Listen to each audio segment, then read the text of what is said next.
right, welcome back. We have Kim George. She is the Battalion Chief Fire Marshal, and you're here today. How's it going? Good, how are you? Doing well, doing well. Thanks for coming in. You're here today representing American Heart Month. So what exactly is that? Yeah, so we're still talking about American Heart Month. It's the month of February every year, and it's just it's a great opportunity for the different organizations to try and work to educate the public on awareness, things that they can do, particularly learning hands-only CPR and using AED devices, which I brought today. Okay, so this seems really intimidating, but I'm guessing it's not. I'm guessing it's actually pretty straightforward. Right, I mean, I'm sure people see them on the walls, or if you, a lot of people don't even notice, but if you happen to see one, they do just seem like a machine you don't know how to use, but they are so easy. So I encourage anyone, if you happen to see somebody go into like unresponsive state, try it. Grab it, call 911 and then grab this thing. It walks you through everything. If you use it and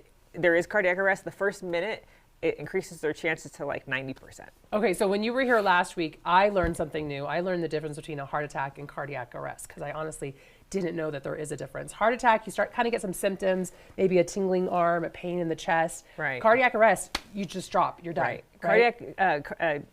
Heart attack will lead to cardiac arrest. So that's definitely one of the things you will still want to call 911 for, but really cardiac arrest is when they go unresponsive and they're really not going to be breathing. Okay, so let's check this out. What is this AED? Okay, so these things are everywhere. They're at grocery stores, they're at gyms, they're at schools. They're super simple. If somebody goes unresponsive, it is so easy to use. It tells you, turn on, and you turn on the device, and then you just follow the prompts from there. It walks you through everything.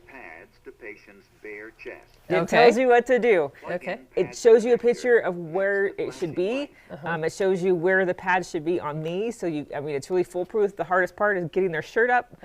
But once you have it on their flesh, it will tell you exactly what to do from there, as far as like keep doing CPR, and then it'll say analyzing rhythm, stop CPR. Okay. So you stop CPR and let it do its thing, and if it needs to shock them, it'll shock them. Just make sure you're clear. So this is designed, anybody can use it. You don't need really any background and training.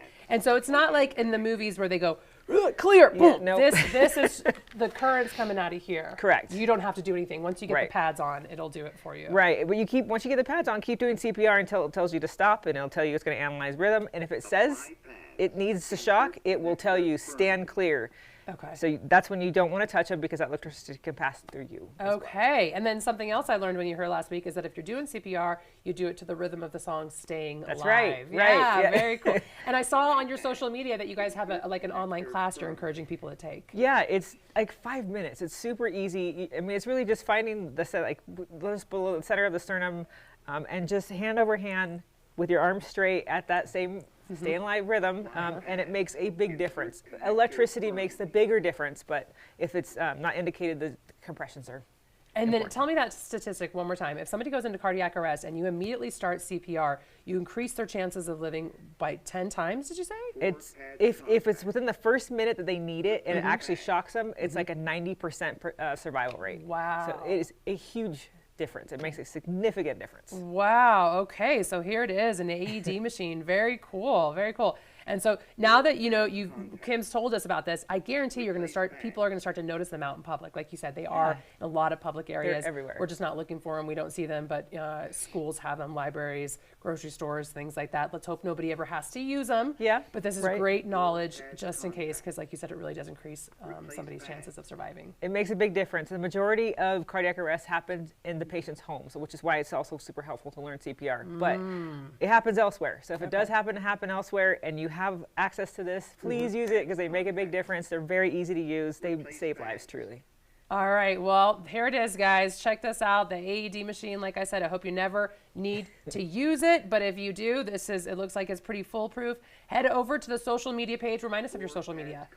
It's South Lake Tahoe Fire or Fire Rescue. Okay, Instagram. So South Lake Tahoe Fire Rescue. On that, you just posted a link to a video that people can watch, and they can learn CPR, get certified, and hopefully save a life, you know, Yeah. or hopefully never need to. We'll see. But either way, it's good to have that knowledge in your brain. So thank you so much for coming in. Yeah, thanks for having me. Yeah, and thanks for bringing awareness around this subject.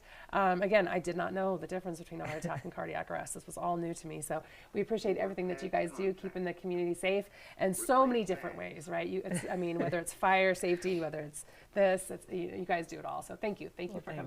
Thank Appreciate you. it.